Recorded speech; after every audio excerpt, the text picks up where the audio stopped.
Hi friends, എല്ലാവർക്കും മറ്റൊരു പുതിയ വീഡിയോയിലേക്ക് സ്വാഗതം. ഇന്നത്തെ റെസിപ്പി സോയാ ചങ്ക്സ് കൊണ്ടുള്ള ഒരു ഫ്രൈ ആണ് ഉണ്ടാക്കുന്നത്. പയ്യോളി സോയാ ചങ്ക്സ് ഫ്രൈ വളരെ എളുപ്പത്തിൽ ഉണ്ടാക്കാൻ പറ്റുന്ന ഒരു സോയാ ചങ്ക്സിൻ്റെ ഫ്രൈ ആണ് ഇത്. ഇനി റെസിപ്പിയിലോട്ട് പോകാം.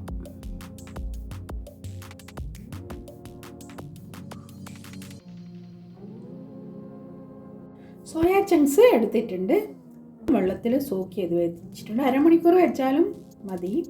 ഇതിൻ്റെ അകത്ത് നന്നായിട്ട് കഴുകിയെടുത്ത് ഇതിൻ്റെ അകത്തുള്ള വെള്ളമൊക്കെ കളഞ്ഞ് സോയാ ചങ്ക്സ് എടുക്കാം, വൃത്തിയാക്കിയിട്ട് എടുക്കാം.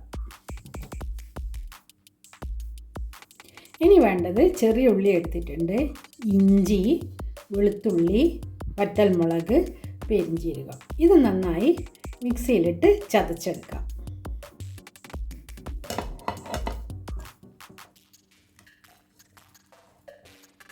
ഒരു ടേബിൾ സ്പൂണ് വിനിഗർ ചേർക്കാം, നന്നായി ചതച്ചെടുക്കാം. ഇതൊക്കെ അരച്ചെടുത്തിട്ടുണ്ട്. ഇനി ഇതിൻ്റെ അകത്തുനിന്ന് പകുതി അരച്ചത് സോയാ ചങ്ക്സിലേക്ക് ചേർക്കാം. സോയാ ചങ്ക്സ് കഴുകി വൃത്തിയാക്കി എടുത്തിട്ടുണ്ട്. ഇതിലേക്ക് ആവശ്യത്തിന് ഉപ്പ് ചേർക്കാം, മഞ്ഞൾ ചേർക്കാം,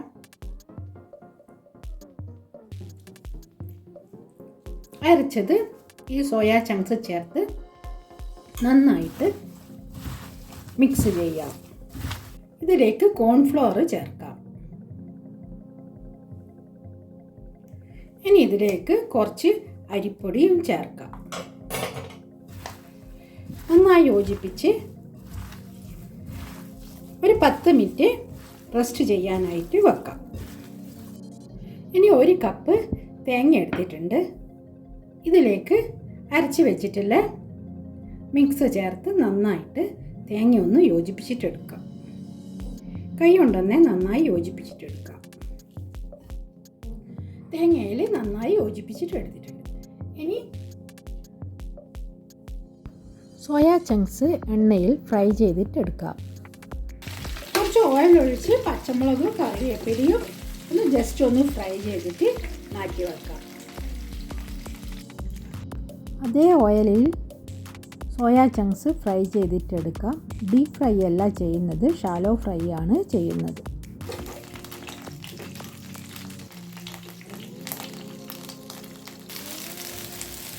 സോയാ ചങ്ക്സ് എല്ലാ ഭാഗവും നന്നായിട്ട് ഫ്രൈ ചെയ്തിട്ടെടുക്കാം. ചെറിയ തീയിൽ വെച്ച് നന്നായിട്ട് ഫ്രൈ ചെയ്തിട്ടെടുക്കാം.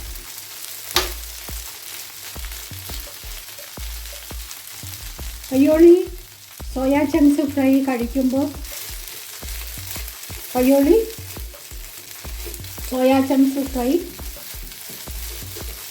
കഴിക്കുമ്പോൾ ചിക്കൻ പോലെ തന്നെ ഉണ്ടാവും. സോയാ ചങ്ക്സാന്ന് തോന്നുകയില്ല ഇതുപോലെ ഉണ്ടാക്കിയെടുത്താൽ. സോയാ ചങ്ക്സ് നന്നായി ഫ്രൈ ആയിട്ടുണ്ട്, നല്ല ക്രിസ്പിയായി ഫ്രൈ ചെയ്തിട്ടുണ്ട്. ഇതിനി മാറ്റി വെക്കാം. കുറച്ച് ഓയിലിൽ ഈ മിക്സ് ചെയ്തിട്ടുള്ള തേങ്ങ ഒന്ന് ജസ്റ്റ് ഒന്ന് ഫ്രൈ ചെയ്തിട്ടെടുക്കാം. കരിഞ്ഞു പോകാതെ ജസ്റ്റ് ഒന്ന് ഫ്രൈ ചെയ്തിട്ടെടുക്കാം. ഇതിൽ കുറച്ച് കറിവേപ്പിലയും ചേർക്കാം. തേങ്ങ ചെറിയ തീയിലിട്ട് കുറച്ച് ഓയിൽ ഒഴിച്ചിട്ട് ജസ്റ്റ് ഇങ്ങനെ നന്നായിട്ട് മുരിച്ചെടുത്താൽ മതി. അല്ലാതെ കുറേ ഓയിൽ ഒഴിച്ച് ജസ്റ്റ് ഒന്ന് കോരിയെടുക്കേണ്ട ആവശ്യമൊന്നുമില്ല. ഇതുപോലെ വളരെ കുറച്ച് എണ്ണ ഒഴിച്ച് ഇങ്ങനെ നന്നായിട്ട് മുരിച്ചെടുക്കണം തേങ്ങ. അതാണ് അതിൻ്റെ കൂടുതൽ ടേസ്റ്റ്. സോയ ചങ്ക്സിലിട്ട മസാലയും ആ മസാല ഇതിലും കൂടി ആയി വരുമ്പോൾ അതിന് വേറെ തന്നെ നല്ലൊരു രുചിയുണ്ട്. ഇതിപ്പോൾ ഇതിങ്ങനെ തേങ്ങ മുരിഞ്ഞ് വന്നിട്ടുണ്ട്.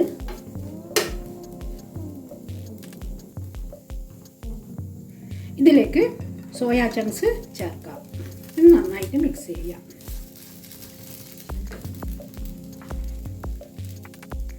പയ്യോളി സോയാ ചങ്ക്സ് ഫ്രൈ റെഡിയായി. ഇതിന് സെർവിങ് ഡിഷിലോട്ട് മാറ്റാം. നല്ലൊരു വേറെ തന്നെ ഫ്രൈ ആയിട്ടുള്ള നല്ലൊരു സ്വാദ് സോയാ ചങ്ക്സിനുണ്ടാവും. തേങ്ങയുടെയും സോയാ ചങ്ക്സിൻ്റെ ഉള്ള ടേസ്റ്റ് നല്ലൊരു ടേസ്റ്റാണ്. വേറെ തന്നെ വെറൈറ്റി ആയിട്ട് ഡ്രൈ ആയിട്ട് കഴിക്കാൻ, ഇതുപോലെ സ്റ്റാർട്ടറായിട്ടും എന്ത് വേണമെങ്കിലും കഴിക്കാം. ചോറിൻ്റെ കൂടെയും ചപ്പാത്തിൻ്റെ കൂടെയും ഒക്കെ ഇത് കഴിക്കാൻ പറ്റും. നല്ലൊരു വെജിറ്റബിൾ കറിയാണിത്. ഈ വീഡിയോ ഇഷ്ടമായെങ്കിൽ ലൈക്ക് ചെയ്യുക, സബ്സ്ക്രൈബ് ചെയ്യുക, തൊട്ടടുത്തുള്ള ബെല്ലൈക്കൺ പ്രസ് ചെയ്യുക. അങ്ങനെയാണെങ്കിൽ ഞാനിടുന്ന വീഡിയോസ് നിങ്ങൾക്ക് ലഭിക്കുന്നതായിരിക്കും. ഇനി പുതിയ റെസിപ്പിയുമായി വീണ്ടും കാണാം. Thank you.